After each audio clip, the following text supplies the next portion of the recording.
अस्सलामुअलैकुम नाजरीन, welcome to a news article 1। Suhail Waraich ने पीटीआई के सारे पोल खोल दिए, उनका ज़बरदस्त तज्जिया। आखिरकार वो घड़ी आ गई, तहरीक इंसाफ के नज़रियाती रहनुमा और कारकुनान जिसका इंतज़ार कर रहे थे।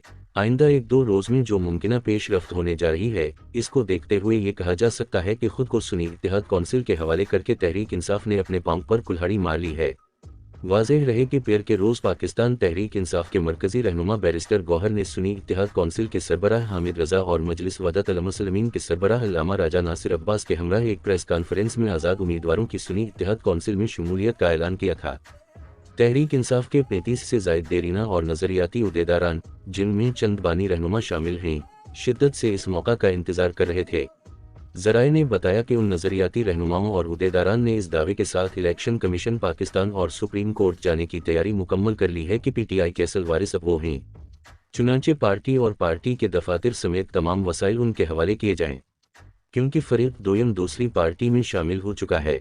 याद रहे कि जब सुप्रीम कोर्ट में पीटीआई के इंतखाबी निशान के केस की समाअत हो रही थी तो पीटीआई के वकील हामिद खान से अदालत ने पूछा था कि क्या दरख्वास्त गुजार अकबर एस बाबर पार्टी के बानी मेंबर हैं, तो इन्होंने इस बात में जवाब दिया था, लेकिन साथ ही कहा था कि हमने इन्हें पार्टी से निकाल दिया था, जिस पर अदालत ने इस्तिफसार किया था कि क्या अकबर एस बाबर ने कोई दूसरी पार्टी ज्वाइन की। हामिद खान का जवाब नफी में था। अदालत ने ये सवाल इसलिए पूछा था कि कानून के मुताबिक जो ही कोई फर्द दूसरी पार्टी में शामिल होता है तो इसकी पुरानी पार्टी रुकनियत खुद ब खुद ख़त्म हो जाती है। यूं बैरिस्टर गौहर समेत तमाम लोगों की पीटीआई रुकनियत खुद ब खुद ख़त्म हो चुकी है। अब ये सब उहदेदारान और उनके मुंतखब अरकान सुन्नी इत्तेहाद कौंसिल के कहलाएंगे। तहरीक इंसाफ से उनका कोई लेना देना नहीं रहा।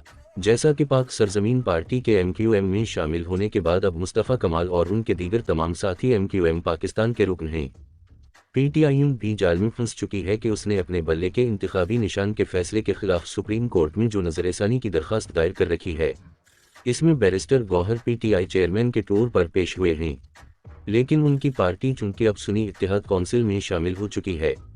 ज़राए के मुताबिक अकबर एस बाबर समेत दीगर नजरियाती रहनुमा सुप्रीम कोर्ट में ये दरख्वास्त दायर करने जा रहे हैं कि ये लोग सुन्नी इत्तेहाद कौंसिल का हिस्सा बन चुके, चुनांचे पीटीआई के इंतखाबी निशान बल्ले के हुसूल के लिए नजरसानी की दरख्वास्त दायर नहीं कर सकते हैं। ये दरख्वास्त खारिज की जाए, साथ ही सुप्रीम कोर्ट से इस्तिदा की जाएगी कि उनसे पीटीआई के दफातर खाली कराए जाएं और पीटीआई के नाम से चलाए जाने वाले तमाम बैंक अकाउंट्स भी वापस लिए जाएं। ज़राए के बकौल ये इस्तिदा मंजूर होने की सूरत में नजरियाती रहनुमाओं ने अगले मरहले में पीटीआई के बैंक अकाउंट्स का ऑडिट और फरानज़त कराने का फैसला किया है, ताकि माली घपलों का पता चलाया जा सके। वाज़ेह रहे कि पीटीआई ने सुन्नी इत्तेहाद कौंसिल में शमूलियत इसलिए की है कि वो अपने हिमायत याफ्ता आज़ाद उम्मीदवारों को पार्टी की शनाख्त देकर अक़लियती और ख़वातीन की मखसूस नशस्तें हासिल कर सके, लेकिन पार्टी दाव पर लगाने के बावजूद इनका ये ख्वाब भी पूरा होता दिखाई नहीं दे रहा, क्योंकि जिस पार्टी सुन्नी इत्तेहाद कौंसिल में पीटीआई ने शमूलियत इख्तियार की है, इसका सरबराह हामिद रज़ा खुद अपनी पार्टी के बजाय पीटीआई के टिकट पर आज़ाद हैसियत से फैसलाबाद से रुकन कौमी असम्बली मुंतखब हुआ है। अगर वो अपनी पार्टी के इंतखाबी निशान पर इलेक्शन लड़ते तो मखसूस सीटों के लिए पहले से इलेक्शन कमीशन में फ़हरिस्त जुमा कराई होती। इलेक्शन एक्ट 2017 के मुताबिक इंतखाबात के बाद अब ये फ़हरिस्त इलेक्शन कमीशन में जुमा नहीं कराई जा सकती। यूं पार्टी बदल लेने के बाद भी साबिका तहरीक इंसाफ को मखसूस नशस्तें मिलना मुश्किल है। ज़राए के मुताबिक नज़रियाती रहनुमाओं की तरफ से पीटीआई के दफातर और बैंक अकाउंट्स का मामला सुप्रीम कोर्ट के अलावा इलेक्शन कमीशन पाकिस्तान में भी उठाया जाएगा कि ये लोग सुन्नी इत्तेहाद कौंसिल में जम हो चुके हैं तो फिर पीटीआई के दफातर और अकाउंट्स क्यों चला रहे हैं। साथ ही ये भी कहा जाएगा कि पीटीआई के दफातर का कंट्रोल इन्हें देकर अनकरा पार्टी इलेक्शन कराने का इख्तियार भी दिया जाए। ज़राए के बकौल इन दरख्वास्तों को दायर करने के लिए उम्मीदवारों की कामयाबी से मुतालिक इलेक्शन कमीशन के नोटिफिकेशन का इंतज़ार किया जा रहा है, यानी अगले एक दो रोज़ में ये पेश रफ्त हो जाएगी। दिलचस्प अमर यह है कि कौमी असम्बली की 180 सीटों का दावा करने वाली पीटीआई ने सुन्नी इत्तेहाद कौंसिल में शमूलियत के बाद अपने हिमायत याफ्ता महज 50 आज़ाद उम्मीदवारों के हलफनामे इलेक्शन कमीशन पाकिस्तान में जुमा कराए हैं, यानी ये इससे भी करीबन निस्फ तादाद है जो इलेक्शन पाकिस्तान के हवाले से 92 बयान की जा रही थी। सवाल ये है कि बाकी 42 अरकान कहाँ गए, अगरचे उनमें से अब तक 2 उड़कर नून लीग की छतरी पर बैठ चुके हैं, फिर भी बाकी 40 के आगे सवालिया निशान है। इसके दो ही मतलब हैं, एक ये कि बाकी 40 के करीब मुंतखब अरकान पीटीआई के कंट्रोल में नहीं और इन्होंने सुन्नी इत्तेहाद कौंसिल का लिबास पहनने से इनकार कर दिया है और अपना फैसला करने में आज़ाद हैं, या फिर PTI के हिमायत याफ्ता आज़ाद अरकान मुतअद्दिद रियासतों से ताल्लुक़ रखने वाले 18 अफराद को एजेंट ने फंसवा दिया। भारतीय पार्लियामेंट में हंगामा। मुतअद्दिद भारतीयों को यूक्रेन के खिलाफ जंग में रूसी फौज के मुआविन की हैसियत से इस्तेमाल किए जाने का इंकिशाफ हुआ है। ये इशू भारतीय पार्लियामेंट में गैर मामूली हंगामा आराई का बायस बना है। हैदराबाद दक्कन से ताल्लुक़ रखने वाले member of parliament Asaduddin Owaisi ने यह मामला पार्लियामेंट में उछाला है। उनका कहना है कि मोदी सरकार को इस गैर मामूली सूरत हाल का नोटिस लेना चाहिए। उत्तर प्रदेश, गुजरात, पंजाब और मकबूजा जम्मू व कश्मीर से ताल्लुक़ रखने वाले उन अफराद की वापसी के लिए मीडिया और मुतालिका रियासतों की हुकूमतों की तरफ से मोदी सरकार पर दबाव बढ़ रहा है। भारत के मौखिर अखबार दी हिंदू ने एक रिपोर्ट में बताया है कि रूसी फौज की तरफ से सरहद पर यूक्रेन की फौज के खिलाफ लड़ने वाले एक भारतीय बाशिंदे ने बताया कि एक एजेंट ने इन्हें धोखा देकर आर्मी सिक्योरिटी हेल्पर की हैसियत से सरहद पर भिजवा दिया। 18 से ज़ायद भारतीय बाशिंदे नवंबर 2023 से यूक्रेन के खिलाफ जंग में रूसी फौज की मुआवनत कर रहे हैं। उस वक्त ये मारियोपोल, खार्किव, डोनेत्स्क और रोस्तोव दोन के इलाके में फंसे हुए हैं। ये तमाम इलाके रूस यूक्रेन सरहद पर वाक़ हैं।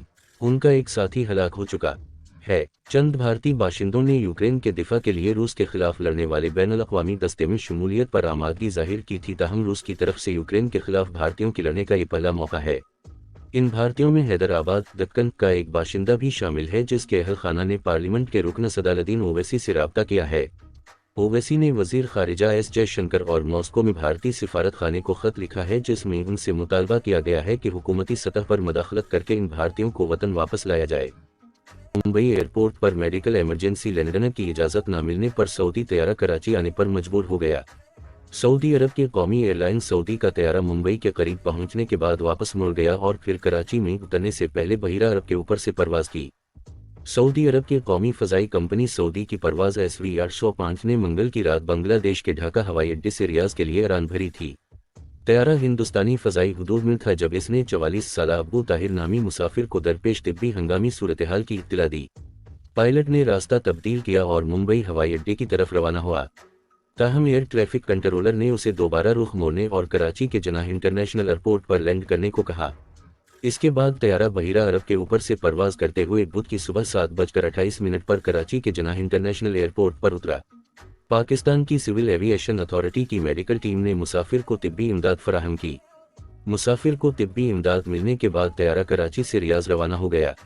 फौरी तौर पर यह वाज़ेह नहीं है कि हिंदुस्तानी हुक्काम ने सऊदी तैयारे को मुंबई हवाई अड्डे पर उतरने की इजाज़त देने से इनकार क्यों किया।